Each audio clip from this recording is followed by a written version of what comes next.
அமெரிக்காவில் குஜராத்தைச் சேர்ந்த இளைஞர் சுட்டுக் கொல்லப்பட்ட சம்பவம் அமெரிக்க வாழ் இந்தியர்கள் மத்தியில் கடும் அதிர்ச்சியை ஏற்படுத்தியுள்ளது.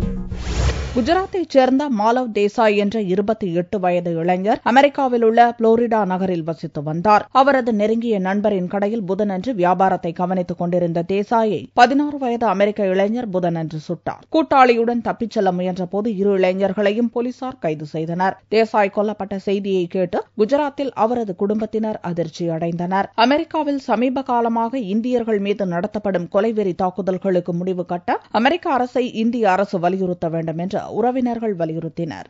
ऐसे निर्दोष लोग जो ऐसे उधर मरे रहेंगे तो उधर की सरकार भी क्या करती है, ये भारत सरकार भी थोड़ा वो सोचना चाहिए, उसके साथ बात करना चाहिए कि भाई क्यों हो रहा है, इंडियन लोग को क्यों टारगेट बना रहा है, गुजरात लोग को क्यों टारगेट बना रहा है.